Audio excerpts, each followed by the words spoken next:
will be given by Mike Hansen, after which he will lead us in a pledge to the flag, so please rise.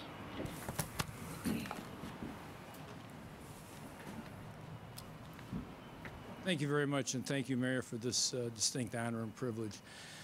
Dear Lord, as we gather here tonight with the first meeting of our new City Council, please bless the members of the Council that they may have the strength, the fortitude, and the humility to make wise and generous decisions for our city. Please bless the City of Joliet that we may progress onward, upward, and take this great city to new and bigger heights during the next 4 years. And finally, please bless the people of the City of Joliet, the City of Champions, that, again, we may enjoy those the great favors and strengths that you give us every day, our Lord. And finally, mothers and fathers everywhere, remember one thing: always love your children and tell them that you love them every day. Amen. Amen. I pledge allegiance to the flag of the United States of America and to the republic for which it stands, one nation, under God, indivisible, with liberty and justice for all.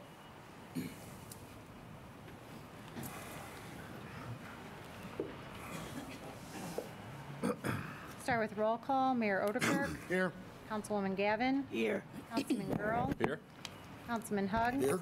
Councilman McFarland. Here. Councilman Morris. Here. Councilman Mudrin. Here. Councilwoman Coleman. Here. Councilman Turk. Here. First on the agenda under Mayor Odekirk appointments. I do have one committee I'd like to appoint tonight. Obviously, every committee is going to be reshuffled somewhat. There's been a proposal put out with some changes that still need to be made. However, there's an economic development committee meeting tomorrow. There is an economic development issue that is being brought forth to the city. Mayor Girani had been a member of that committee. So tonight, I would propose making Councilman Hugg the chairman of that committee, with Councilman Morris and Councilman Mudrin sitting on the committee. So moved. Second. Motion and seconded to appoint Councilman Hugg as the chairperson for the Economic Development Committee, and also serving on the committee, Councilman Morris and Councilman Mudrin. Councilwoman Gavin? Aye. Councilman Girl? Aye. Councilman Hugg? Aye. Councilman McFarland? Aye. Councilman Morris? Aye. Councilman Mudrin? Aye. Councilwoman Coleman? Aye. Councilman Turk. Aye. Thank you, Mayor. Next is a proclamation. It's proclaiming May 2015 Rain Barrel Month in Kendall County. Anybody here from conservation?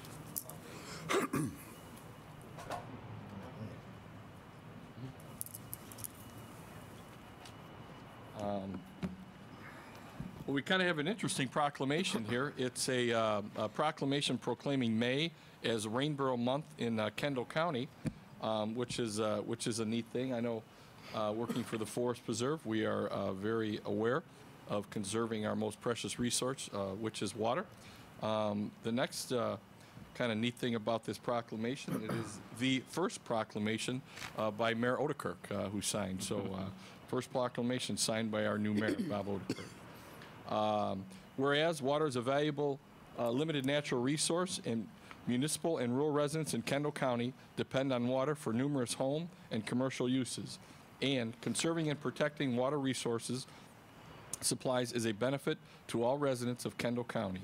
And many residents are interested in methods to personally practice conserve of this valuable resource. And for every 100 square foot of roof area, 1 inch of rain generates approximately 60 gallons of rainwater runoff. And wasteful runoff of rainwater from homes and other buildings into storm sewers or other drainage can add to the damaging and overwhelming stormwater volumes in our natural waterways. And collecting rainwater is one type of best management practice to reduce stormwater runoff, and by redirecting and collecting rainwater runoff from buildings, it can be available for more productive, cost-efficient uses. Be it, whereas Kendall County endorses such best management practices to help protect our local water resources and wishes to promote the use of such practices to its residents. Be it hereby resolved by the Mayor of the City of Joliet and the Joliet City Council, and I move for its approval. Second. Motion is seconded to approve. All in favor? Aye. Opposed? Motion carried.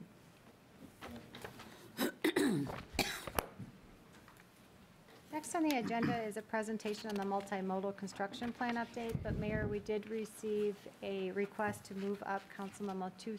Would that be okay to address that first? Yes. Okay.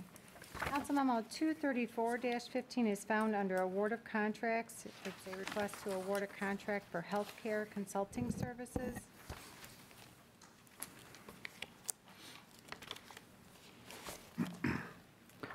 I would so move. You need an explanation? This is an award of a contract for our healthcare consulting services.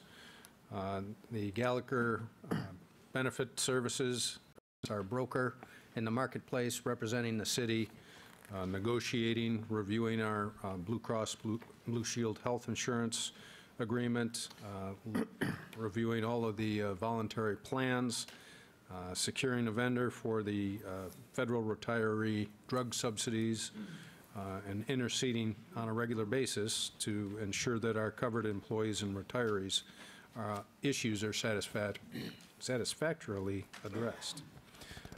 So representative is here from Gallagher. Should you have any questions this evening? Questions? I'll second the motion. It was motion and seconded to approve Council Memo 234-15, a contract for healthcare consulting services. Councilman Girl. Aye. Councilman Huggs. Aye. Councilman McFarland. Aye. Councilman Morris. Aye. Councilman Mudrin. Aye. Councilwoman Coleman. Aye. Councilman Turk. Aye. Councilwoman Gavin. Aye. Motion carried. We'll move back on the agenda under presentation, multimodal construction plan update. At this time, I'd like Lisa Dorothy to lead the conversation and provide an update on the status of the construction project. It's been a while since we did an update on this project, and we have a new council person, so I'm going to briefly go through how we got to where we are today and then discuss the implications of construction activities to come. Kendall, can you advance that, please?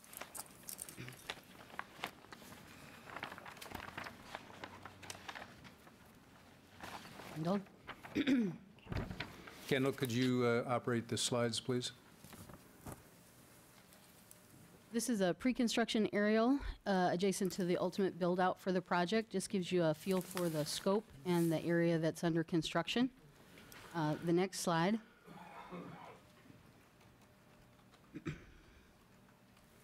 The first step was to build a new county parking lot at 63 South Ottawa. That allowed us to move all of the county parking that happened on the east side of the Will County Sheriff's Office to the other side.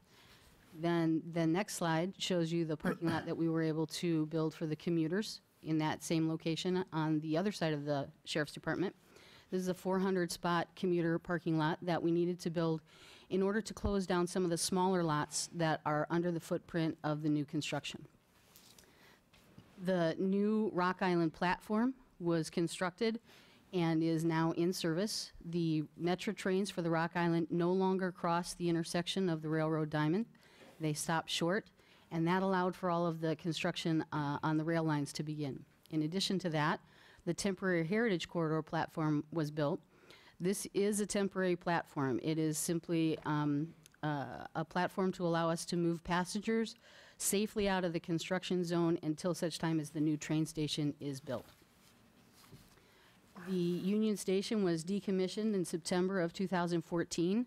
It is no longer a commuter resource for boarding any trains and is under redevelopment and reprogramming. This is the old New Street Viaduct when it was a street. And this is the new pedestrian tunnel that's been built and the decorative facade at the end. This is the existing Chicago Street Viaduct. The next few slides are going to show you some of the civic brand that'll be going on for the whole project. We want to give you a feel for the uniformity of that. There's Jefferson Street and what'll go over Jefferson Street. There's Mayor Art Schultz Drive. Off to the left, you can see the new platform. To the right is the UD Tower. and that is the pedestrian bridge that will connect the new train station to that new platform. And that's a close-up of those graphics on that pedestrian bridge. The east end of that Rock Island platform has an elevator tower, and it has the same Gateway logo on it. This is the corner of the new 400-spot parking lot. It has this grassy area, and it's programmed for a curved monument at the corner. That'll be actually the first monument that anybody sees for the transportation center. This was the previously proposed rendering for the bus depot facade. We have been constantly modifying and adjusting proposed structures and developed the plans to maintain our budget. The new building is proposed to be smaller. We've incorporated the light tower versus having it separate, and we've repositioned it. So this is its previous location, was going to be tucked up against the abutment for the viaduct and have that light tower separate. You'll notice it sort of clutters up the openings for those pedestrian tunnels. And in addition to wanting to make the building a little bit smaller, the new position moves it out of the way of those tunnels. So if you're a pedestrian and you're trying to go through those tunnels, you will now have clear sight lines. You won't be looking at the end of a building with questions about what's on the other side. These are proposed plaza pedestal signs that'll go, one at the train station plaza and one at the bus plaza. The existing UD tower has been decommissioned. It no longer controls the diamond. That signal crossover happened on September 26th of this year. This is the old controls. They no longer are operating. This is where we are pursuing the development of the on-site museum. So this building will become an in-situ museum and be incorporated into the new train station building. That's just a close-up detail of that. What's interesting, this is the wires on the back. It was the brains of the operation.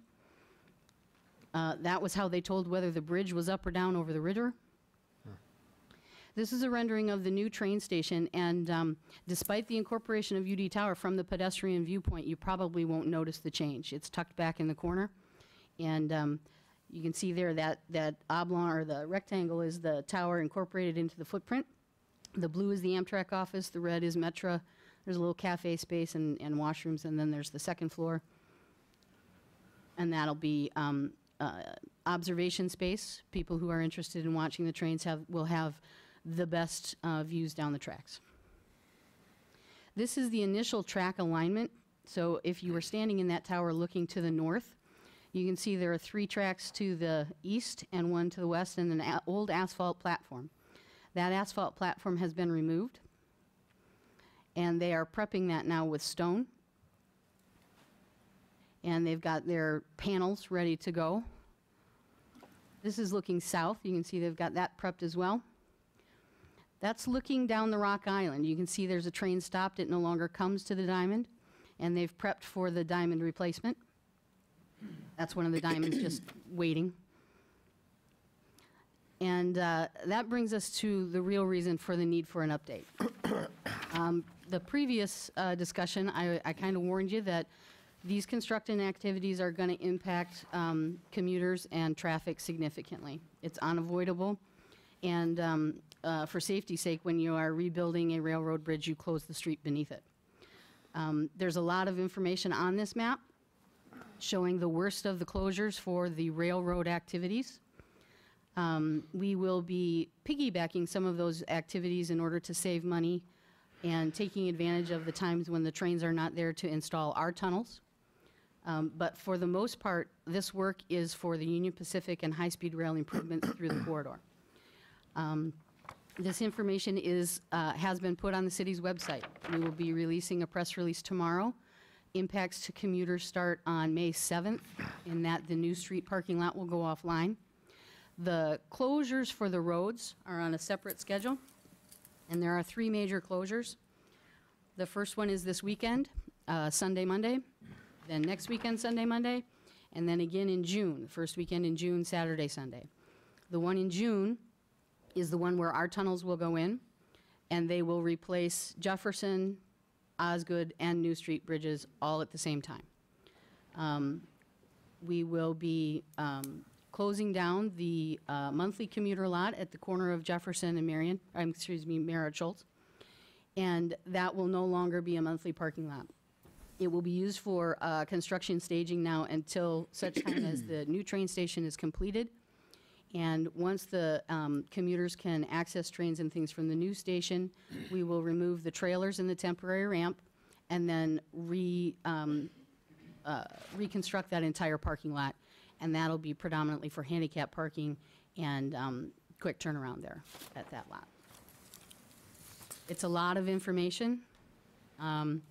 We will have the maps at both of the trailers.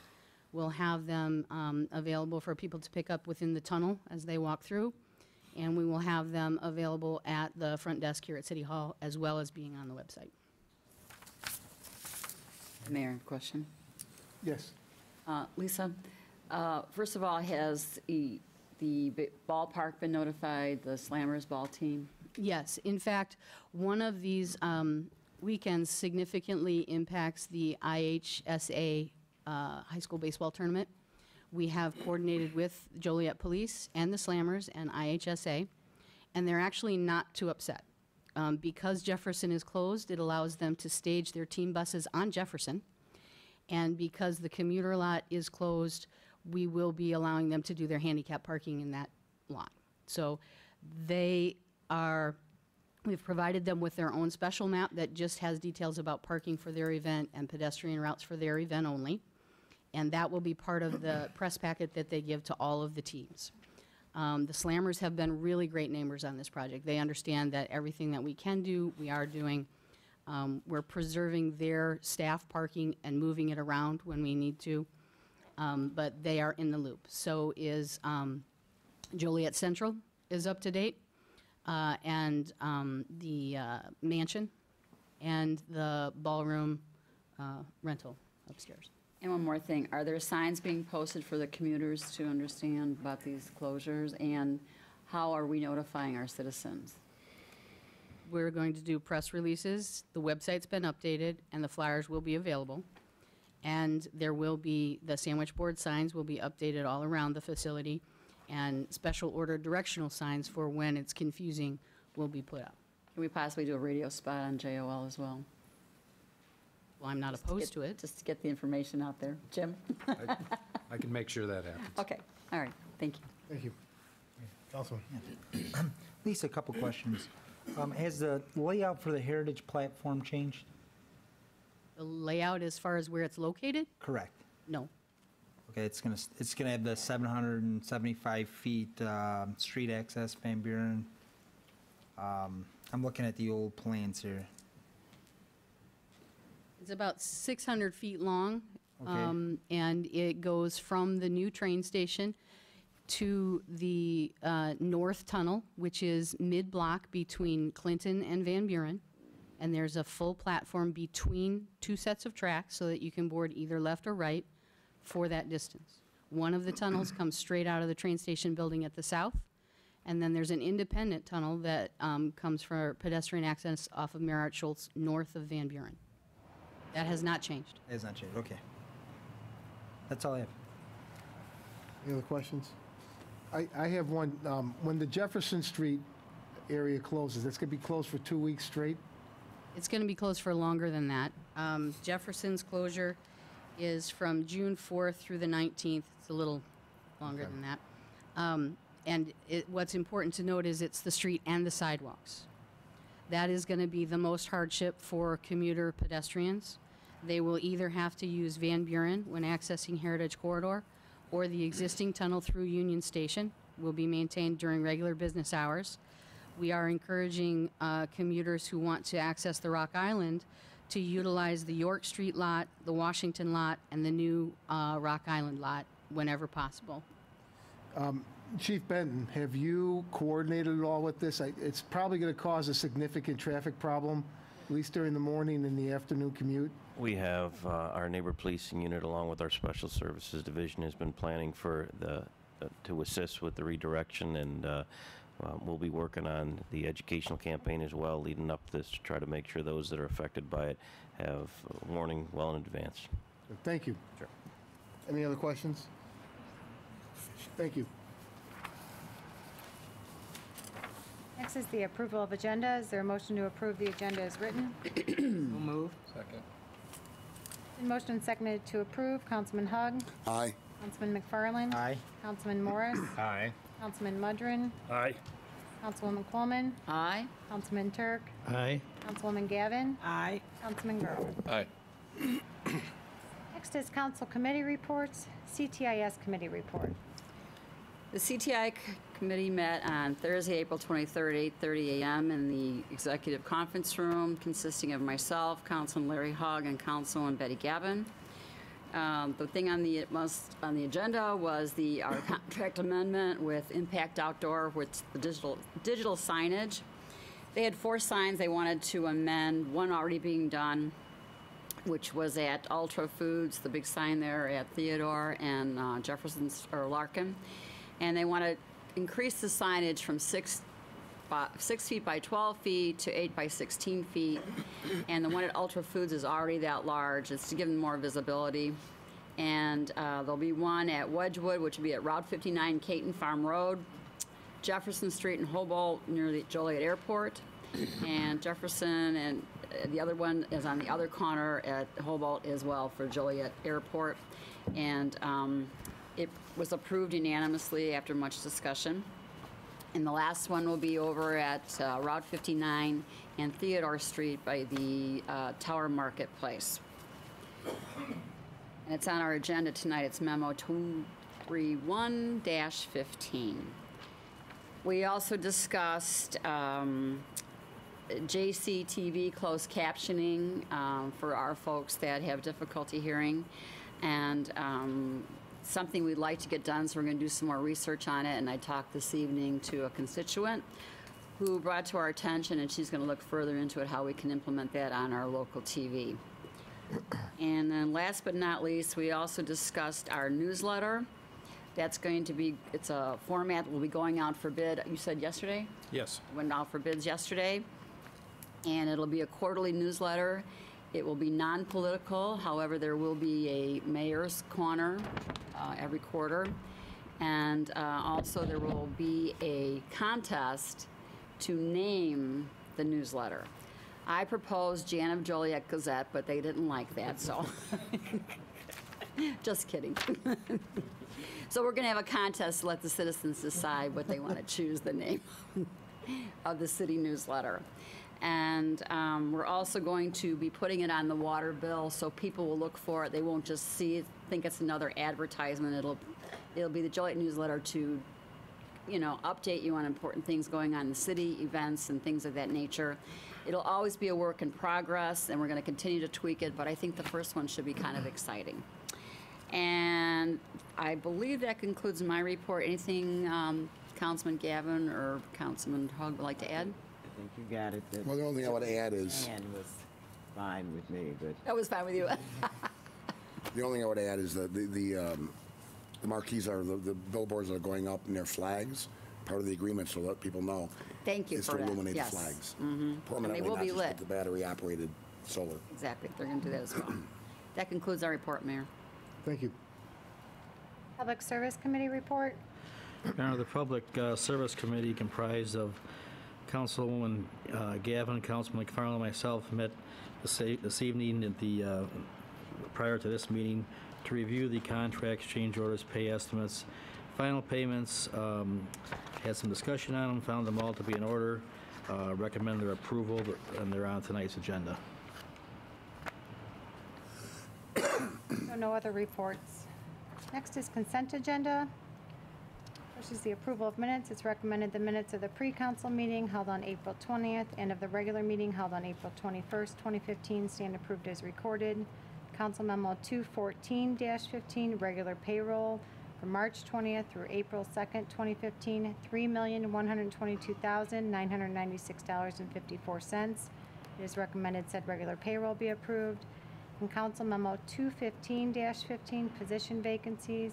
It's recommended the city manager be authorized to fill one public safety dispatcher, one position and subsequent vacancies, one foreman position in the fleet services division and subsequent vacancies, one clerk typist position in inspections with subsequent vacancies, one maintenance worker position in roadways with subsequent vacancies, and 4 temporary summer laborer positions. Is there a motion to approve said consent agenda items? So moved. Second. Any Mayor? questions? Just one comment on the vacant positions, the maintenance worker position that we're hiring for. The Joliet Job Corps, 4 kids that we're going to focus on cleanup in the downtown this summer, need a supervisor. We've already been notified of a retirement at the end of the summer in the roadway division, so we're in essence hiring early and can assign somebody to be the supervisor of these kids. And then when that retirement occurs, that person will be integrated into that vacancy. Thank you. Motion and seconded to approve said consent agenda items. Councilman McFarland? Aye. Councilman Morris? Aye. Councilman Mudrin? Aye. Councilwoman Coleman? Aye. Councilman Turk? Aye. Councilwoman Gavin? Aye. Councilman Girl? Aye. Councilman Hug? Aye. Motion carried. Licenses and permit applications, Council Memo 216-15, an issuance of a Class CD liquor license for Fresh Time Farmers Market located at 2700 Plainfield Road, Suite C.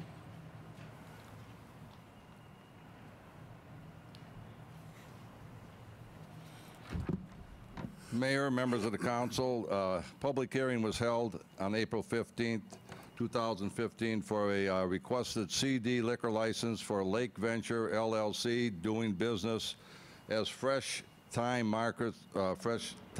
Farmers Market located at 2700 Plainfield Road, Suite C. Class CD allows for beer and wine sales only. No concerned citizens appeared at the hearing. There are no outstanding monies owed to the city. The Police, Fire, and Inspection Department, as well as the Liquor Commission, recommend approval of the license. And if approved, the license would be held pending final approvals from the Fire and Inspection Departments. So moved. Second. Motion and seconded, Council Memo 216-15 be approved. Councilman Morris? Aye. Councilman Mudrin? Aye. Councilwoman Coleman? Aye. Councilman Turk? Aye. Councilwoman Gavin? Aye. Councilman Girl? Aye. Councilman Hug? Just a quick comment, and it's in District 1, and it's going to do a lot to fill the void that was created by the closing of Dominic's. And now it's the Economic Development Committee's job to assist the mayor in filling that old Dominic's with something new, and we will work on that, so good work. I was out there yesterday. It's going to be a nice addition to the city. They're going to employ approximately 90 people, and they're shooting for a June 10th opening, so they're coming along very well. And I believe you said they specialize in fresh produce, too. Yes. So, aye. Councilman McFarland? I vote aye. Motion carried. Thank you. Thank you.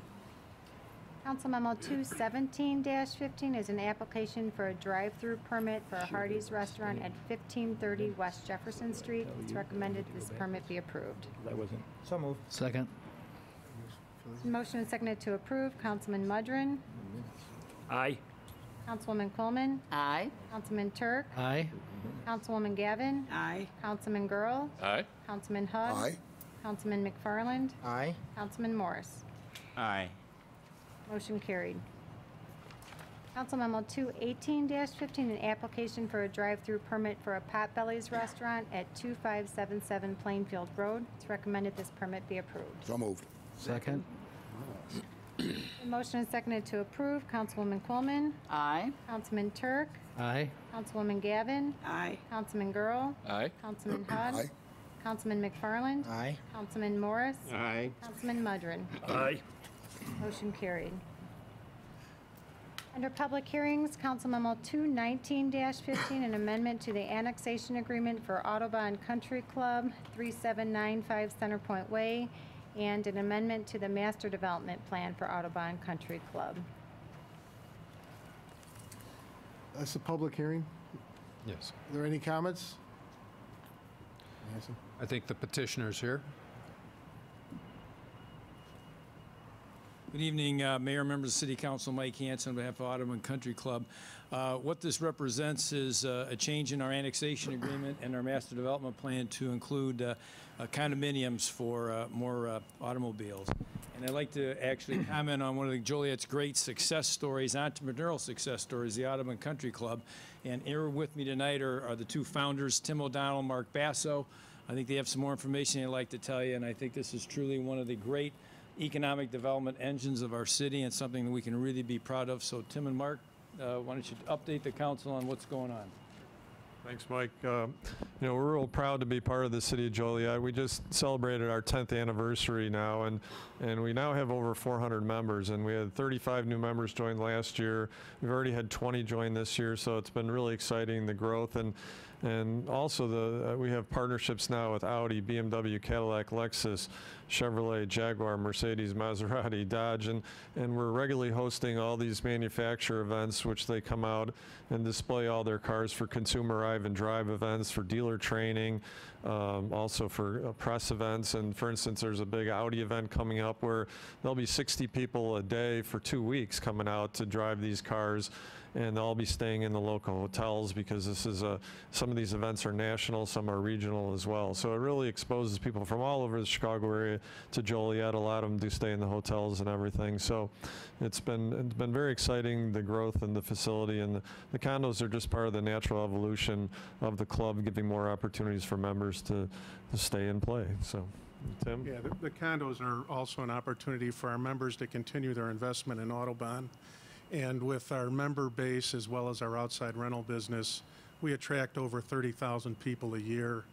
And in the peak season at Audubon, we employ probably over 120 people for 7 months out of the year. So we're very pleased and thankful for the opportunity here in the city of Joliet, and we look forward to continued success. Thank you. Any questions? Entertain a motion to approve? I will second. Motion and seconded said resolutions be approved. Councilman Turk, Aye. Councilwoman Gavin, Aye. Earl, Aye. Councilman Hugg, Aye. Councilman McFarland, Aye. Councilman Morris, Aye. Councilman Mudrin, Aye. Councilwoman Coleman. The garage mahals, I will absolutely vote aye. Love it, thank you. Motion carried. Thank you. Thank you. Thank you. Thank you, everybody, and thank you also to City Manager Jim Hock and Marty Shanahan for helping us do this and for a great 10 years with this mayor and city council. Thank you. Thank you. Under ordinances, Council Memo 220-15, an ordinance approving the vacation of a portion of an existing 15-foot wide public utility and drainage easement located at 2601 Plainfield Road, and a resolution approving the dedication of a 15-foot wide public utility and drainage easement located at 2601 Plainfield Road. It's recommended said ordinance and resolution be adopted. Questions? So moved. Second. Motion and seconded to approve. Councilwoman Gavin, Aye. Councilman Girl, Aye. Councilman Hugg, Aye. Councilman McFarland, I vote aye. Is this for the new development of Dick's Dixon Sporting Goods? DSW. This will allow, this is at the request of the city. There was an existing easement, but because of the configuration of the new building, there's some relocation of lines and changing the easement. Vote aye. Councilman Morris, Aye. Councilman Mudrin, Aye. Councilwoman Coleman, Aye. Councilman Turk. Aye. Motion carried. Council Memo 221-15, an ordinance approving the vacation of a 10-foot by 108.9-foot portion of an existing public utility easement located at 1700 Centerpoint Way, and a resolution approving the dedication of a 15-foot wide public utility and drainage easement located at 1700 Centerpoint Way. It's recommended said ordinance and resolution be adopted. So moved. Second. The motion seconded to approve. Councilman Girl, Aye. Councilman Hugg, Aye. Councilman McFarland, Aye. Councilman Morris, Aye. Councilman Mudrin, Aye. Councilwoman Coleman, Aye. Councilman Turk, Aye. Councilwoman Gavin. Aye. Motion carried. Council Memo 222-15. An ordinance approving a reclassification of 20 Mississippi Avenue from R3 1 and 2 family residential zoning to R2 single family residential zoning. It is recommended said ordinance be adopted. So moved. Second. Motion and seconded to approve. Councilman Hug. Aye. Councilman McFarland. Aye. Councilman Morris. Aye. Councilman Mudrin. Aye. Councilwoman Coleman. Aye. Councilman Turk. Aye. Councilwoman Gavin. Aye. Councilman Girl. Aye. Motion carried. Council Memo 223-15, an ordinance approving a special use permit to allow a semi-tractor repair business located at 1748 Irish Indian Trail. It's recommended said ordinance be adopted. Mayor? Yes. At the zoning meeting, I believe there were some conditions brought forth by Commissioner Darley. Are those in the final approval? Yes, it includes paving of an unpaved area within 90 days of council approval. The other conditions are typical conditions that if the business becomes vacant for over 180 days, then anybody who occupies a business location after that has to come back to City Council and get that special use approval again. And if there's any kind of public nuisance found by the city has the right to revoke that special use permit. Thank you.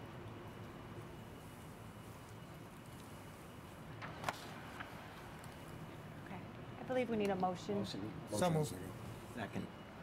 The motion and seconded to approve Council Memo 223-15, Councilman McFarland. Aye. Councilman Morris. Aye. Councilman Mudrin. Aye. Councilwoman Coleman. Aye. Councilman Turk. Aye. Councilwoman Gavin. Aye. Councilman Girl. Aye. Councilman Hug. Aye. Motion carried. Council Memo 224-15, an ordinance amending Chapter 2, Article 13, Division 2, Purchasing and Bidding Procedures, adding qualification criteria for a local bidder. It's recommended said ordinance be adopted. So moved. Second? Mayor, Yes. we just have an explanation from our senior. Sure. As a background, I think this originated from Councilman McFarland. The idea behind this ordinance is to give our local businesses the opportunity to meet the low bid on contracts if they are within 2% or up to a maximum of $20,000. If they are the second lowest bidder and they are within that 2% up to a maximum of $20,000, we can go to them and say, are you willing to match the low bid, and then award the bid to that local, in this case it's proposed Kendall, Grundy, or Will County businesses. Now, understand that this does not include federal or state grant projects, but any other construction project or automotive purchase would be covered by this ordinance. Mayor? Mayor? Yes. So if they don't match they are unwilling to match the price, then it goes to the low bidder then? It still goes to the low bidder if they're unwilling to match that price. Okay. At 3 days to decline the lowest bid. Jim? What happens if we have a situation where you have one local bidder and another local bidder? Are you going to allow the other local bidder? No, the lowest bidder is a local, within the 3 counties, then they're awarded the low bid. Mayor? Yes. And I think a follow-up on your question is, what if we have a non-local bidder who's the lowest and 2 local bidders in there? I think, did I follow your question? And I was curious too. So I guess that would be what, the lowest local bidder would get the opportunity to meet the non-local bidders? Go ahead. Okay. That's addressed in the ordinance, subsection 2-444B2, where it's only going to be offered to one, the lowest, local. Okay. And the other question I had was, it doesn't require any level of Joliet resident employment on the staff. That's not part of the criteria. No, the business being located in the Tri-County area. Okay. Any questions? A motion? Motion and seconded to approve Council Memo 224-15, Councilman Morris. Aye. Councilman Mudrin. Aye. Councilwoman Coleman. Aye. Councilman Turk. Aye. Councilwoman Gavin. Aye. Councilman Girl. Aye. Councilman Hug. Aye. Councilman McFarland. I vote aye. I just want to thank city staff for your feedback, and also the local Chamber of Commerce here in Joliet for their feedback, along with our local building and central trades in looking this over. This has been a few-month process, a lot of tweaks and changes from feedback from the local business community, and I appreciate all your support, and I think the intent of this is to try to decrease our unemployment and keep our local businesses operating and keeping our Joliet residents employed. So I vote aye. Motion carried. Council Memo 225-15, an ordinance providing for the issuance of an amount not to exceed a $7.2 million general obligation refunding bond, Series 2015A of the City of Joliet, Will, and Kendall Counties, Illinois, to refund certain outstanding bonds of said city, providing for the levy of a direct annual tax sufficient to pay the principal of an interest on said bonds, and authorizing the sale of said bonds to Bernardi Securities, Inc., Chicago, Illinois. It's recommended said ordinance be adopted. So moved. Second? Your Honor, I'm sorry. Your Honor, can we get an explanation? Go ahead, John. Mr. Hawk, I know this came through the Finance Committee. I was wondering if you could just give kind of an explanation of the refunding that we're doing here, and also maybe discuss the true economic savings that we're going to realize here at the city. Certainly. This was a 2005 general obligation of the city, and Spear Financial is our consultants. I think it was last fall, they recommended refinancing on two of our bond issues. One we already did, and this one they recommended waiting until the market conditions were a bit more favorable, which they've recommended at this time. And with this refinancing, they're saying that we can save $560,000 during the life of the continued loan. Thank you. Jim? Yes. Just a little perspective, but I know we're looking at a couple big-ticket items coming in the near future. One is Evergreen Terrace, the purchase and redevelopment, tear down what we're going to do. The other would be the courthouse, which is a little bit of an unknown area. I would, I guess, submit that we're probably going to be issuing bonds for at least one of those projects. Would it make sense to hold off on this and refinancing this tonight and consider, if we do issue another bond for one or both of those projects, to roll it all into one? Would it cost us money to do this twice? I don't believe so. I think that that's going to be a separate issue, which may be a different kind of bond altogether. It may be a revenue bond of some sort. And so I think Spear Financial would suggest that we keep those two bond issues separate. The other reason is that we're going to set up a third-party entity, and in essence, you know, that they may be the actual bondholders. So it is completely separate from this issue. Okay, thank you. It was motion and seconded to approve Council Memo 225-15. Councilman Mudrin. Aye. Councilwoman Coleman. Aye. Councilman Turk. Aye. Councilwoman Gavin. Aye. Councilman Girl. Aye. Councilman Hug. Just wanted to point out the Finance Committee, Councilman Turk, Councilman Girl, and myself brought Bernardi before the committee and brought him here. And now we did some reissues of other bonds in the fall. There's a window of reissue on these callable bonds, right? And I think the total is going to be between 1.6 and 1.8 million in savings, and it's not extending the length of the bond at all. So thanks, guys. You did a good job on the committee, and thanks, Council, for approving it. Aye. Councilman McFarland. I vote aye. Councilman Morris. Aye. Krista? Motion carried. Yeah, I would like to compliment the Finance Committee and the council. I know we spoke last night about the council being proactive and setting the agenda. This is a great example of it. This is a big savings to the city, so thank you to the Finance Committee for pursuing this. Thank you. Under Resolutions, Council Memo 227-15, a resolution urging the Governor and General Assembly to protect full funding of local government distributive fund revenues. It's recommended said resolution be adopted. So, second? A motion and seconded to approve. Councilwoman Coleman. Aye. Councilman Turk. Aye. Councilwoman Gavin. Aye. Councilman Girl. Aye. Councilman Hug. Aye. Councilman McFarland. Aye. Councilman Morris. Aye. Councilman Mudrin. Aye. I just, if I could, Mayor, just point out that the governor is recommending a $600 million cut to the local government distributive fund, which is our share, all the city's share of the income tax that's collected and paid by our residents. And that would amount to almost $7 million loss to our budget annually, which would result in severe cuts in services.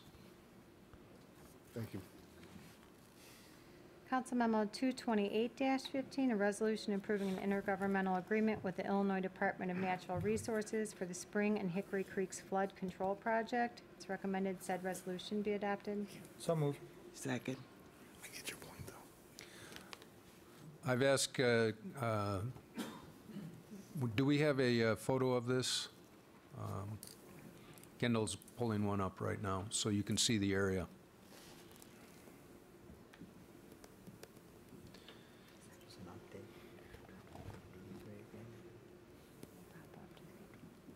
Over the years, the Department of Natural Resources has asked us, has taken a proactive approach to prevent flooding, creating backups, and this project includes some channel improvements based on the 100-year rainfall event.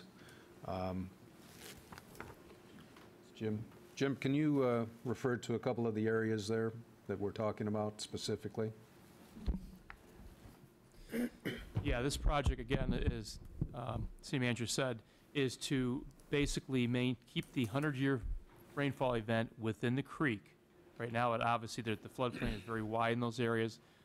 That's an older part of Joliet that was built before anyone knew what floodplains were and things of that nature. So the project is going to be on Hickory Creek from the confluence at the Des Plaines River, just below Brandon Road Lock and Dam, upstream to Washington Street. And a portion that has already been built, it's been improved from the Des Plaines River upstream to about Grant Avenue. And when I say improved, there's been walls put in the creek, and the creek was deepened, again, to maintain, to pass the 100-year rainfall event. So the creek improvement on Hickory still needs to go from roughly Grant Avenue to Washington. And then on Spring Creek, it starts at the confluence into Hickory Creek, which is a little bit just downstream from Washington Street, upstream to Draper Avenue. And on that project, on that leg of the improvement, the Draper Avenue Bridge has already been reconstructed by the state of Illinois. But they still have to do creek, they have to lower the creek bottom on that section of Spring Creek and add on some of the walls in that area. So again, this agreement is the same agreement we had before generally, where IDNR, the state, pays for the design of the improvement, the construction of the improvement. The city is required to secure any right-of-way or easements that are associated with this project to allow the state to complete the improvement.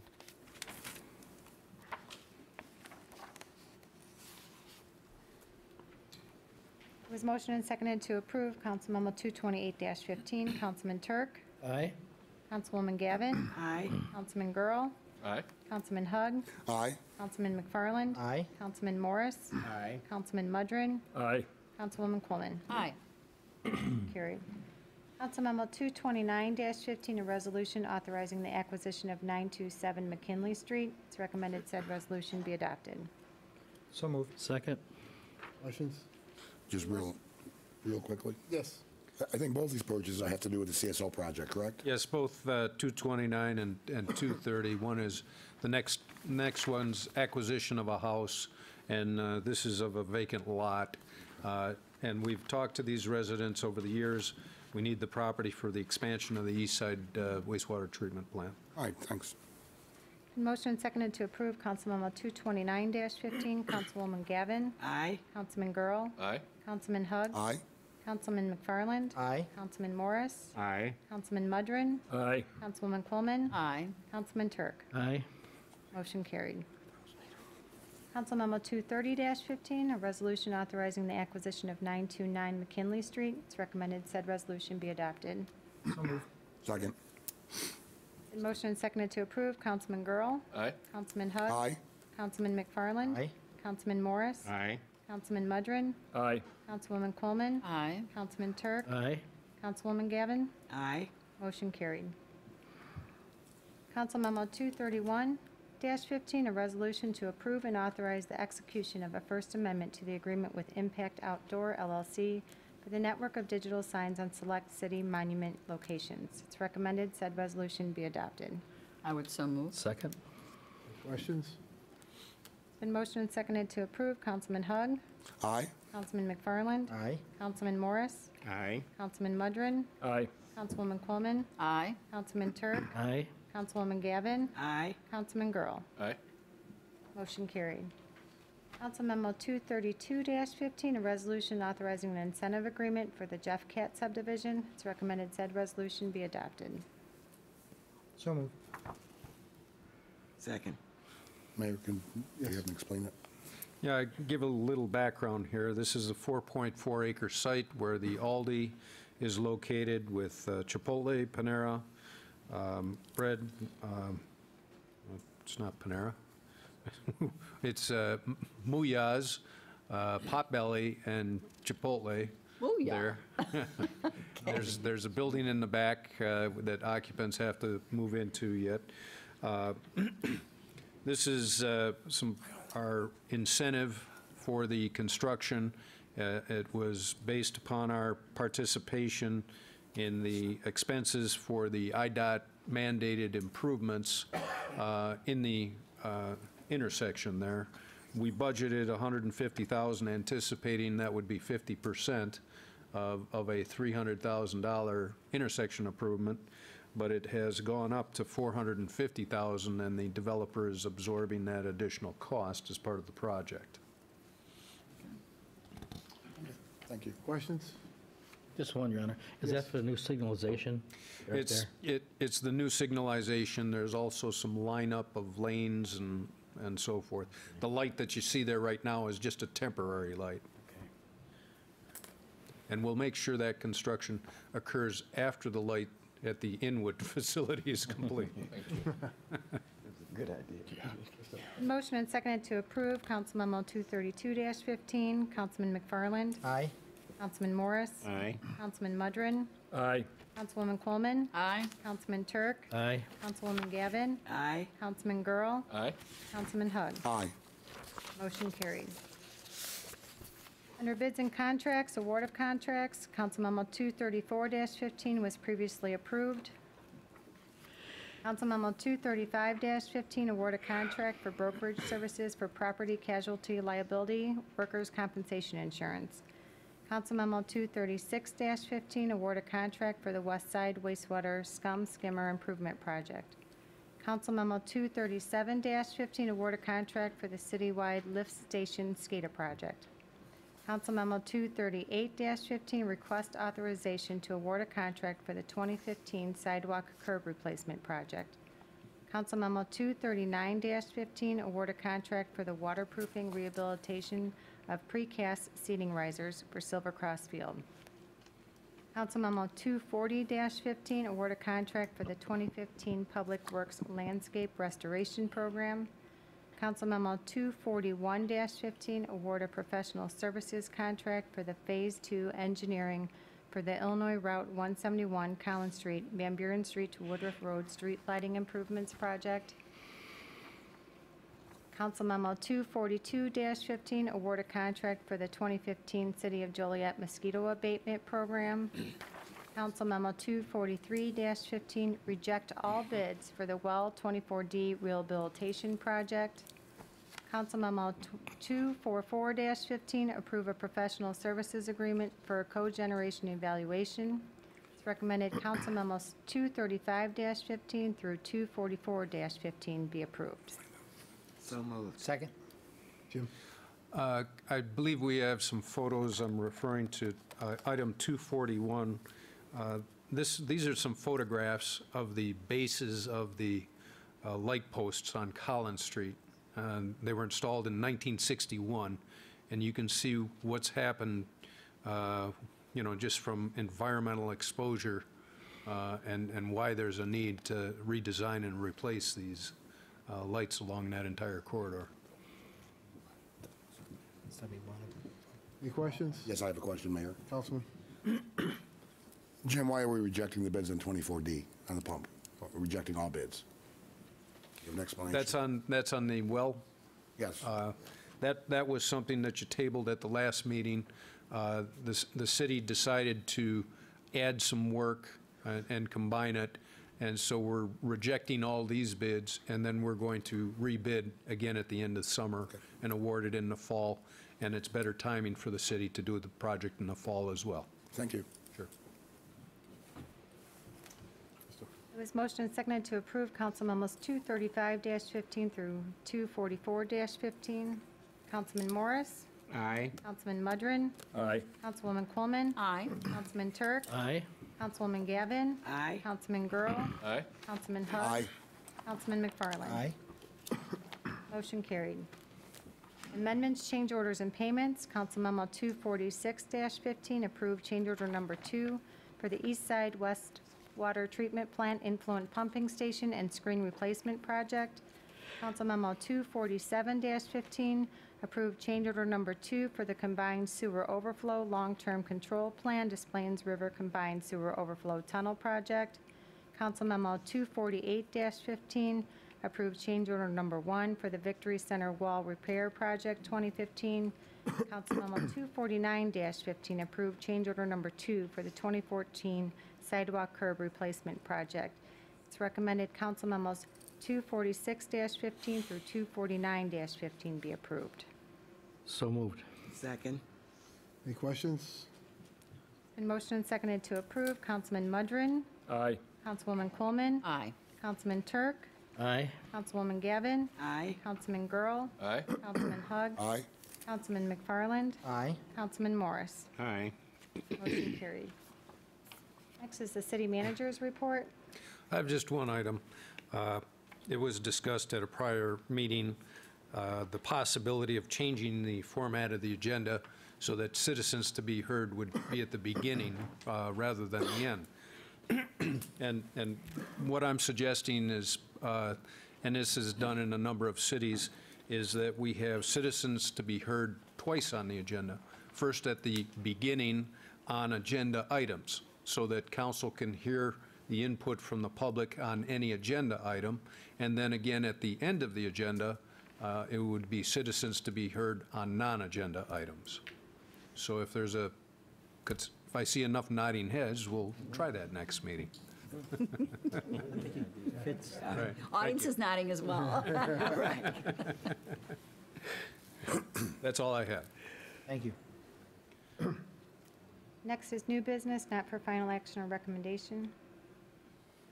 Business. Jim, I have one item, and this has been discussed somewhat at length over the years. At all the city entrances, there's flags being displayed, and they're not properly lit at night. And I think, as we all know, that's not the proper way to display our flag. There were plans to replace the lighting in the past, but they've all fell by the wayside. Could we resurrect those plans and look in the way to do this so that our entrances, our gateways are proper? Sure. One of the problems, we are aware of it, and some of the sites have electricity to them and others don't. So on a battery-operated system, it fades away. We're looking and experimenting with various solar lights, some mounted right at the top of the flagpole, shining down, others collecting at the base and shining up. And then we're going to decide on the best method and the best product and put that at all of our locations where we don't have electricity. Thank you. Sure. Bye-bye. Yes. I know tomorrow the Economic Development Committee is meeting on the Hillwood proposal, and this did come before land use. I'd just like for you guys to really take a look at the proposal. We thought that really it wasn't the industrial site. We thought it was a prime economic development area for the city for retail, also for some commercial business park for quality jobs. So I know it came before us, and you guys are looking at it tomorrow. I'd just like to ask that you guys look at it really in depth to make sure that we're utilizing that prime piece of property to its fullest potential. I know the developer's been sitting on it for quite some time, but I just don't know, at least at our committee, we did not think it was the best fit for these big boxes especially with increasing the truck traffic around that area. The developer is coming to the meeting to see what the flavor of council is, and so non-committee members are encouraged to attend and share your thoughts about the use of the property. This is very early. This is a concept that they want to bounce off the city and get some feedback as to what we believe is going to be the best use of the property and also be the best development for the site. Anyone else? Mayor, before mayor and council comments, we did have Robert Webb sign up to speak. However, he did call the clerk's office and said he would not be able to make it. Thank you. Mayor and council comments is next. Councilwoman Given? I just want to let everybody know how excited I am about what's about to happen with the city of Joliet. We are on the move, people. We are moving forward. And so it is going to take all of us working together. So I'm excited about our new panel, our colleagues. And I just wanted to say that. So thanks, staff, and all of my colleagues, and let's move forward. Your Honor, welcome. Councilman Guerrero? I have no comment, Your Honor. Councilman Hug? Would like to recognize some of our 5 of our future leaders that are here today. They're from PAC 83 and PAC 13. You guys stand up and let everybody see who you are, because this is our future.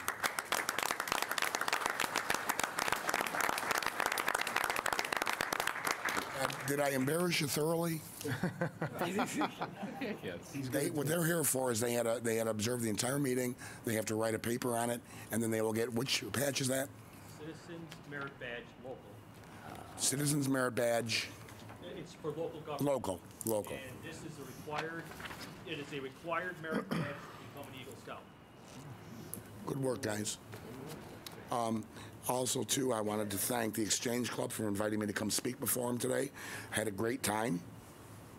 For those who aren't familiar, the Exchange Club's singular mission is to raise money to help our most vulnerable victims in society, young children who are abused and neglected. Am I correct, Councilman?